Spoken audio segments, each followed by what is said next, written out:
యెహోవా వేల్పులలో నీ వంటి వాడెవడు? పరిశుద్ధతను బట్టి నీవు మహనీయుడవు, స్తుతి కీర్తనను బట్టి పూజ్యుడవు, అద్భుతములు చేయువాడవు, నీ వంటి వాడెవడు? 34:10. 34:10 కూడా చూడండి.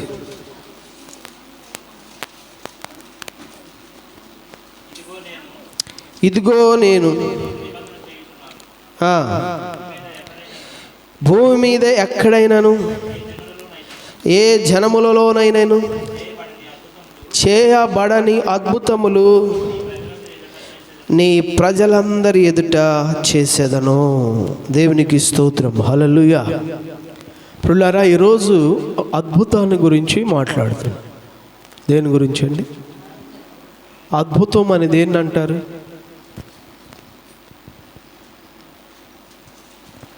అద్భుతం అని దేన్ని అంటారు? అద్భుతం అంటే ఏంటి?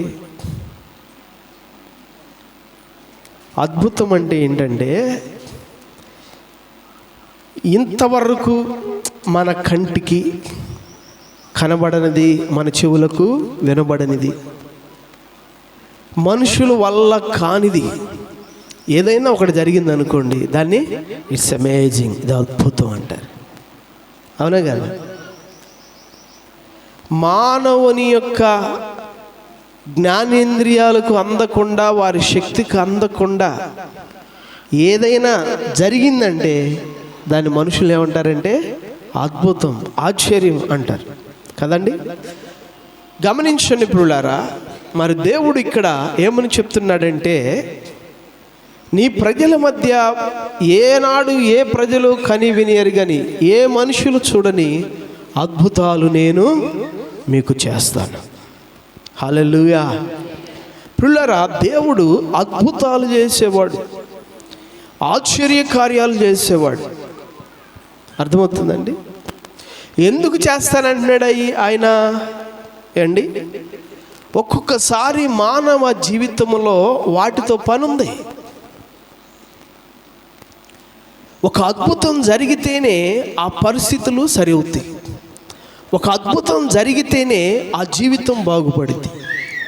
ఒక అద్భుతం జరిగితేనే ఆ విజయం వచ్చింది. ఒక అద్భుతం జరిగితేనే ఆ ఆశీర్వాదం వస్తుంది. ఒక అద్భుతం జరిగితేనే ఆ స్వస్థత వస్తుంది. ఆ అద్భుతం జరిగినప్పుడే ఆ వ్యక్తికి మేలు కలిగిద్ది. కాబట్టి ఒక్కొక్కసారి మానవ జీవితాల్లో ప్రియులారా అద్భుతాలు అవసరమై ఉన్నాయి. అద్భుతాలు అవసరమై ఉన్నాయి. కాబట్టి అవసరమైన ఆ అద్భుతాల్ని దేవుడు మానవ జీవితాల్లో ఆయా కాలాల్లో, ఆయా సందర్భాల్లో ఆనాడు ఈనాడు కూడా జరిగిస్తూ ఉన్నాడు. అదంతా మన సంకల్పాన్ని బట్టి, మన ఆలోచనలు బట్టి కాదు, కానీ అదంతా దేవుని సంకల్పాన్ని బట్టి, దేవుని ఆలోచన బట్టి, దేవుని చిత్తాన్ని బట్టి అది జరిగింది. నువ్వు జరగమంటే జరగదు. అది అర్థమైందా? అది దేవుని చిత్తానుసారంగా జరిగింది. ఆడ జరిగిందిగా, ఇడెందుకు జరగదు అని అనకూడదు. మనం దేవునికి అన్నీ తెలుసు. ఆయన అనంత జ్ఞాని. ఏది ఎక్కడ చేయాలో, ఎలా చేయాలో, ఎప్పుడు చేయాలో ఆయనకే తెలుసు. కాబట్టి దాని విషయంలో మనం ప్రశ్నించేవారుగా, తిరగబడేవారుగా ఉండకూడదు, కానీ విధేయత చూపి నమ్మకంగా కనిపెట్టుకునేవారుగా ఉంటే దేవుడు ఖచ్చితంగా మనల్ని దీవిస్తాడు. హల్లెలూయా, హల్లెలూయా. ప్రియమైన దేవుని బిడ్డలారా, మానవ జీవితాల్లో దేవుని అద్భుతాలు, ఈరోజు ఈ అద్భుతాలు ఎందుకు మీ ముందుంచుతున్నానంటే, ప్రియులారా, మానవ జీవితానికి ఏమండి ఇదొక విశ్వాసము, ఇదొక నిరీక్షణ, ఇదొక ఆధారంగా మన హృదయాల్లో ఉండాలి. అర్థమవుతుందండి? ఎందుకంటే కొన్ని పరిస్థితులు మనిషి దగ్గరికి వచ్చినప్పుడు మనిషి ఏమనుకుంటున్నాడంటే, ఇంకేమీ లేదు, ఇంకేమీ లేదు, ఇక అయిపోయింది నా జీవితం, ఇంకా నా బ్రతుకు ఇంతే, నా బ్రతుకు ఇంతే, ఇంకా నా జీవితం అయిపోయింది, ఇంకేమి లేదు అని చెప్పేసి ఒక నిరాశలోకి, ఒక వైరాగ్యంలోకి వెళ్ళిపోతున్నాడు. ఆశలు లేని జీవితంలో ఏమండి కొంతమంది అయితే జీవితాన్ని నాశనం కూడా చేసేసుకుంటున్నారు.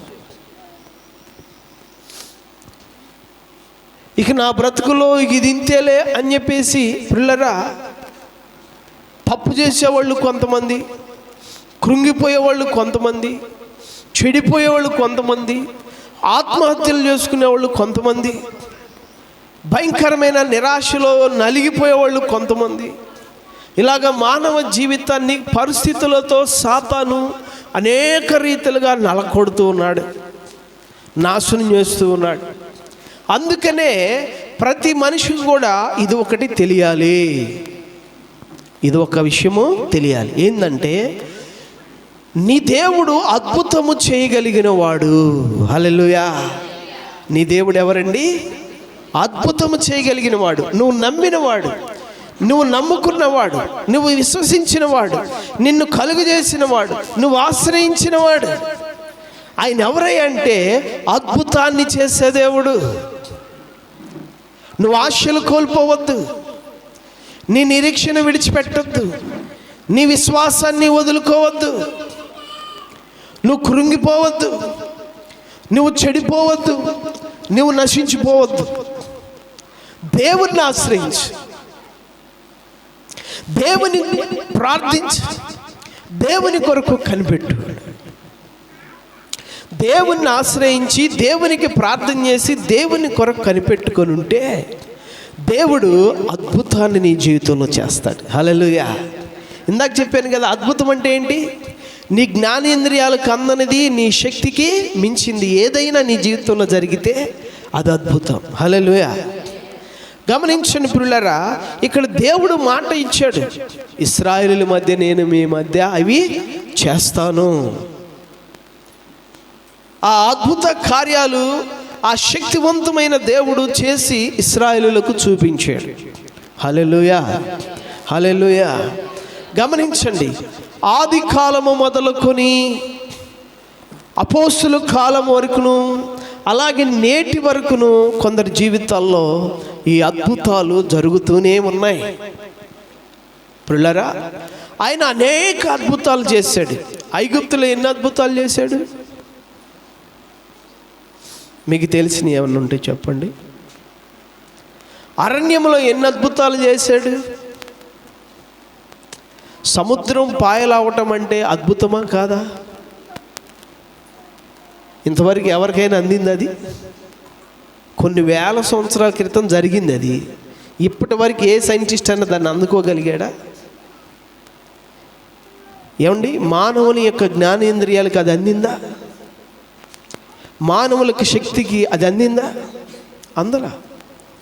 ఆకాశములో నుండి మన్నా కురిసింది, అది అద్భుతమే కదా. బండలు పట్టగా బండలో నుండి నీళ్ళు వచ్చినాయి, అది అద్భుతమే కదా. అద్భుతమా కాదా?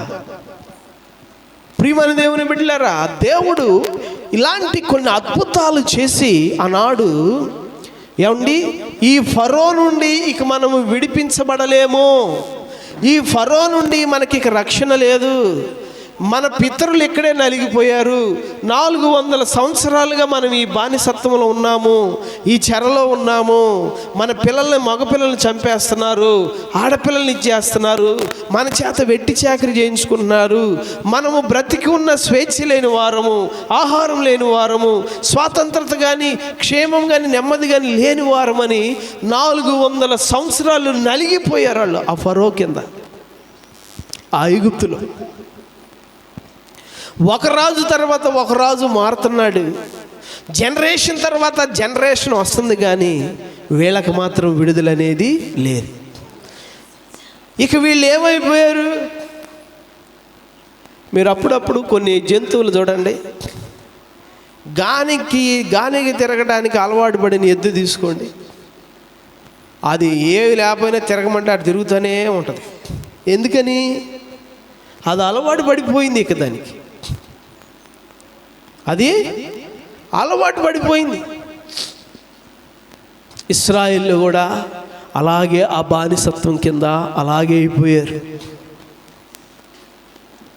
ప్రియమైన ప్రియమైన దేవుని బిడ్డలారా, మరి ఇప్పుడు ఆ ఫరోనేమో మహాకఠినుడు, మొండివాడు, అసలు వదలడు, మాట వినేవాడు కాదు. మరి అక్కడి నుండి వీళ్ళకి విడుదల రావాలంటే ఏమండి, వీళ్ళ బలము చాలట్లేదు, వీళ్ళ తెలివితేటలు చాలట్లేదు.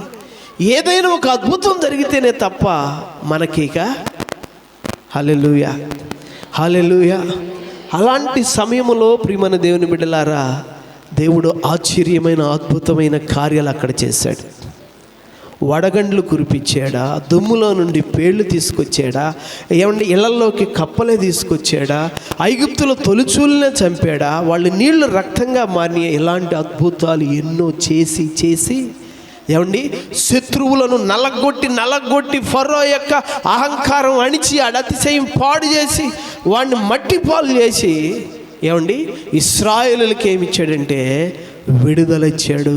హల్లెలూయా హల్లెలూయా. ఏమిచ్చాడండి? ఈ అద్భుతాలు జరిగితేనే రాజులను ఓడించాలంటే వీళ్ళ శక్తి చాలట్లేదు, వీళ్ళకి ఏ విధంగా సరిపడట్లేదు. ఆ రాజు ఎవడు మాట వినేవాడు కాదు. మోషే వెళ్ళి చెప్తేనే యెహోవానా, ఆయన ఎవడు, ఆయన మాట నేను ఎందుకు వినాలన్నాడు. అలాంటి మనిషి అతడు.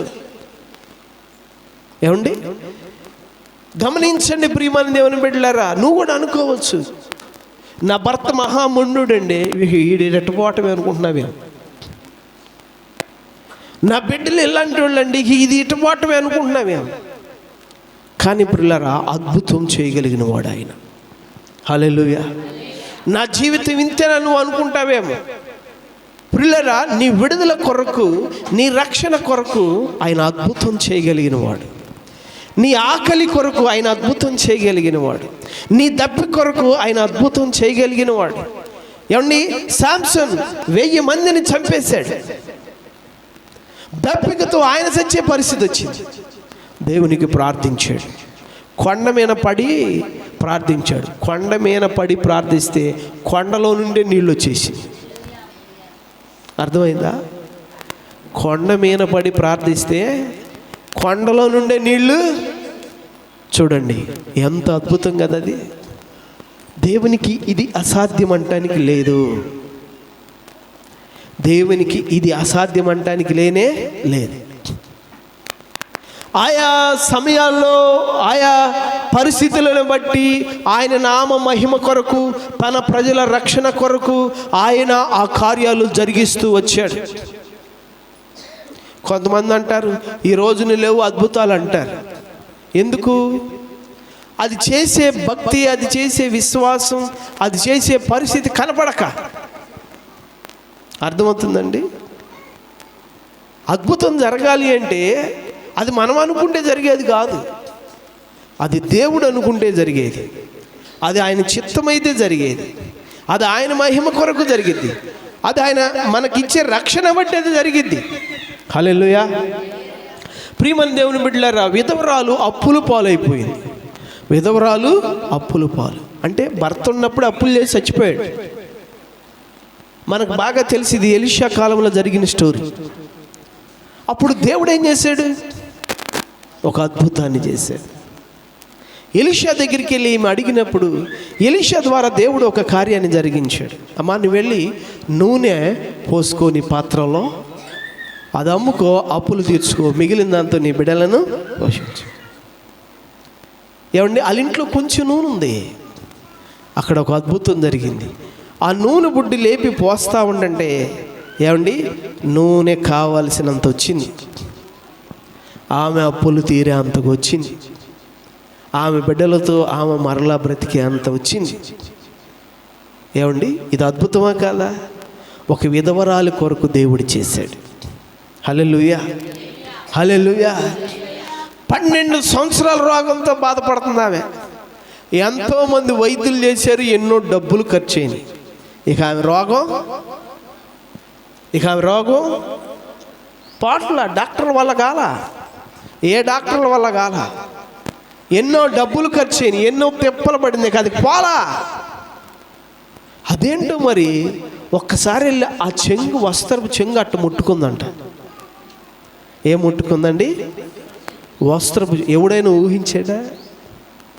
ఇంతమంది వైద్యులు, ఇంత మందులు, ఇంత డబ్బు, ఇంత ప్రయాస చేయలేనిది ఇదేంటి అద్భుతం? ఒక్కసారి అట్టు ముట్టుకోగానే జరిగిపోయింది ఏంది? వస్త్రపు చెంగును ముట్టుకోగానే జరిగిపోయింది ఏంది? ముందేం పెళ్ళేం వేయలేదే, ఇంజక్షన్ ఏం చేయలేదే, ఆపరేషన్ ఏం చేయలేదే, లేక ఆ గర్భసంచి నేను తీసి పడేయలేదే. అవునా కదా? ఆ గర్భసంచి నేను తీసి పడేయలా, ఇంజక్షన్ ఏం చేయలా, ముందేం వేయలా, వస్త్రపు చెంగు అట్ట ముట్టుకుందంతే. హల్లెలూయా, హల్లెలూయా. 12 సంవత్సరాల బాధ నివారణ అయిపోయింది. ఎన్ని సంవత్సరాల బాధ? ఆ అద్భుతమే ఆమె జీవితంలో జరగకపోతే ఏమండి, ఆ రోజున ఆ జీవితానికి ఇంకా అదే ముగింపు.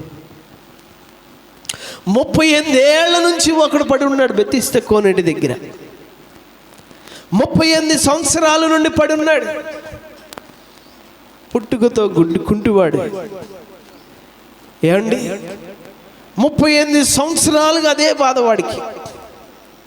అదేందో ఆయన వచ్చి ఒక్కసారి చేయి పట్టుకుని లేపగానే లేచి నిలబడ్డాడు. ఏమండి, వాని కాళ్ళు వచ్చేసినాయి, వానికి బలం వచ్చేసింది. వాడు లేచి నిలబడ్డాడు, వాడు గంతులేస్తున్నాడు. ఒకడు పుట్టి బుడ్డుగాడై 40 సంవత్సరాలు అయింది, గుడ్డివాడుగా పుట్టాడు, పుట్టకలోని కళ్ళు లేవు. అదేందో మరి యేసు ప్రభు వారు అటు ముట్టగానే వాడి కళ్ళు వచ్చేసి, తల్లి గర్భంలోని కళ్ళు లేకుండా పుట్టాడు. అవయవం లేదు, బట్ ఆయన ముట్టగానే ఆ అవయవం వచ్చేసింది. హల్లెలూయా. ఇది అద్భుతమా కదా? ఆయా దినాల్లో దేవుడు ఏం చేశాడంటే, ఆయా పరిస్థితుల్లో తన మహిమను, తన రక్షణను ప్రజలకు తెలియజేయటం కొరకు ప్రియులారా ఆయన ఆ ప్రత్యక్షతలు అనుగ్రహించాడు. హల్లెలూయా. సముద్రంలో వెళుతుంటే ఏమండి, గాలి తుఫాన్లు మాటతో గద్దించాడు. అద్భుతమైపోయింది. లాజరు చచ్చిపోయి 4 రోజులు పడి ఉంటే మాటతో, పేరుతో పిలిచాడు. అద్భుతమైపోయింది. చచ్చినోడు 4 రోజుల క్రితం చచ్చిపోయిన వాడు బ్రతికొచ్చాడు. గమనించండి, కళ్ళెదుటే నీళ్లు పోసారు కుండల్లో, కళ్ళెదుటే నీళ్లు పోసారు కుండల్లో, కానీ ఆ నీళ్లు ముంచుకెళ్ళిస్తే ద్రాక్షరసం అయిపోయింది. యోహాను భక్తుడు అంటాడు ఆఖరి అధ్యాయం ఆఖరి మాటలో, అసలుకి ఆయన చేసిన కార్యాలన్నిటికీ రాయాలంటే గ్రంథాలు సరిపోవు అన్నాడు. ఆయన చేసిన కార్యాలన్నీ రాయాలంటే పుస్తకాలు సరిపోవు. గమనించండి ప్రియమైన దేవుని బిడ్డలారా, దేవుడు విశ్వమును కలుగజేసిన వాడైన శూన్యములో విశ్వాన్ని కలుగజేశాడు.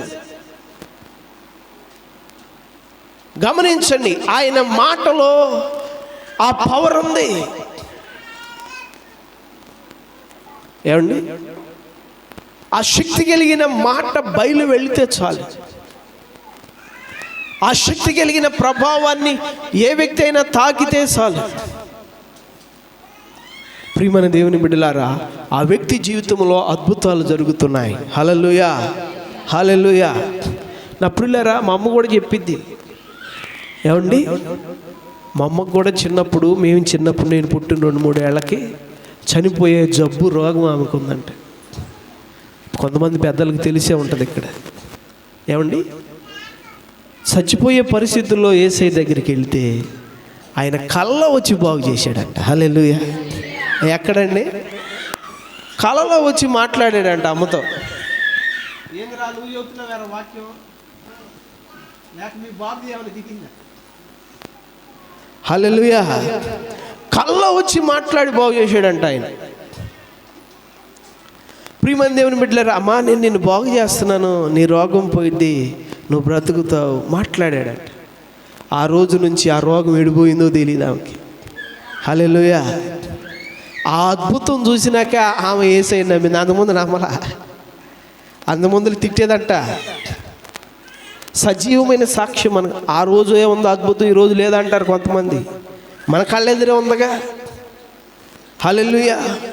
నా ప్రియమైన దేవుని బిడ్డలారా, దేవుడు ఒక్కొక్క సమయంలో ఒక్కొక్క జీవితాన్ని ఆదరించడానికి, రక్షించడానికి, విడిపించడానికి, వారి కళ్ళెరు తోడటమేకే కానీ, వారి బ్రతుకులు బాగు చేయడానికే కానీ, ప్రియమైన దేవుని బిడ్డలారా, దేవుడు ఏం చేస్తాడంటే ఆయా దినాల్లో, ఆయా క్షణాల్లో, ఆయా పరిస్థితుల్లో అద్భుతములు చేస్తూ ఉంటాడు. హల్లెలూయా, హల్లెలూయా. ఏం చేస్తాడండి? అద్భుతములు చేస్తూ ఉంటాడు. ఆశ్చర్యమైన కార్యములు, గొప్ప కార్యములు జరిగిస్తాడు. నా ప్రియమైన దేవుని బిడ్డలారా, ఇలా చెప్పుకుంటూ పోతే ఆది కాండం నుంచి ప్రకటన గ్రంథం దాకా ఎన్నో అద్భుతాలు ఉన్నాయి. యూట్యూబ్లో పెట్టుకొని చూడండి, ఎన్నో అద్భుతాలు. పిల్లలు లేని వారి జీవితాల్లో అద్భుతాలు జరిగినాయి. రోగాలతో, జబ్బులతో ఉన్న వారి జీవితాల్లో అద్భుతాలు జరిగినాయి. అప్పులతో బాధపడుతున్న వారి జీవితాల్లో అద్భుతాలు జరిగినాయి. గృహాలు లేని వారి జీవితాల్లో అద్భుతాలు జరిగినాయి.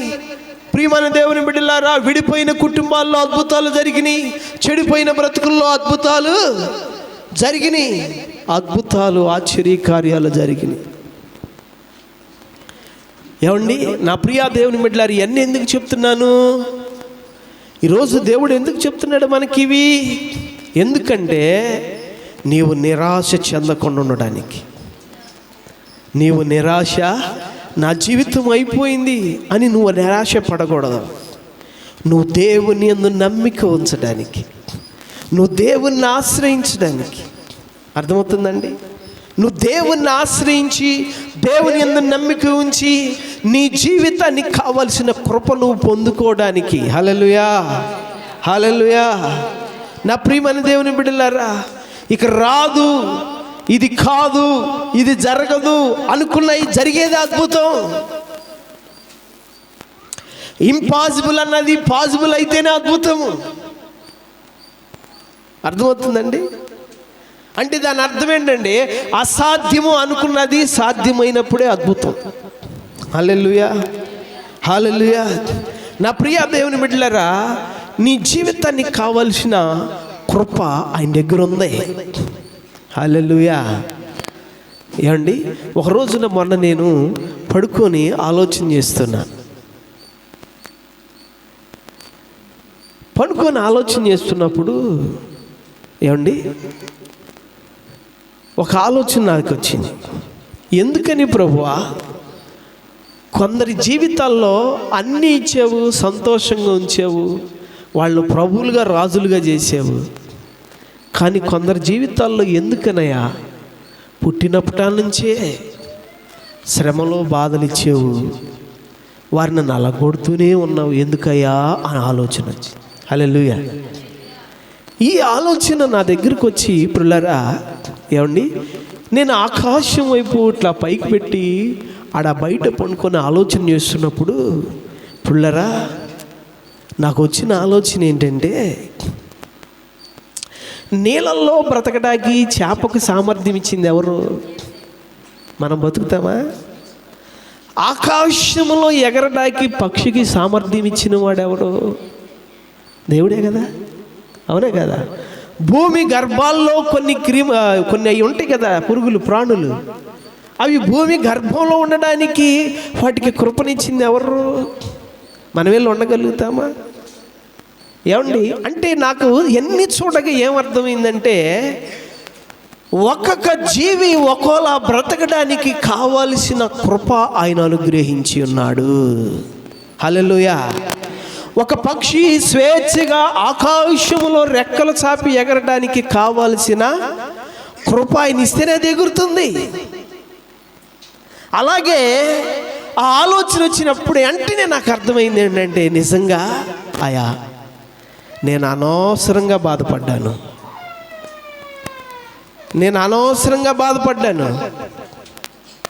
నిజంగా ఎందుకు నలుగుతీ నీ కృప ఉండే జీవితాలు? నలిగేవారి చుట్టూతో కూడా నీ కృపే ఉంది. హల్లెలూయా. నలిగేవారి చుట్టూతో కూడా నీ కృప ఉండకపోతే ఐగుప్తుల రక్షణ నుంచి వచ్చింది? 12 సంవత్సరాలు పడిన బాధ నుండి విడుదల ఎక్కడి నుంచి వచ్చింది? అవునా కదా? ప్రియమైన దేవుని బిడ్డలారా, ప్రతి జీవికి కావలసిన కృప ఆయన దగ్గర ఉంది. ఎందుకు ఈ మాటలు చెప్తున్నా అంటే, ఒకవేళ నాకు వచ్చిన ఆలోచన నీకు కూడా వచ్చిందేమో, నాకు కలిగిన వైరాగ్యం నీకు కూడా కలిగిందేమో, నువ్వు కూడా నా బ్రతుకు ఎందుకయ్యా ఇలాగుంది అని బాధపడుతున్నావేమో. లేదు లేదు అనుకోమాక, నీ చుట్టూ కూడా ఆయన కృప ఉంది.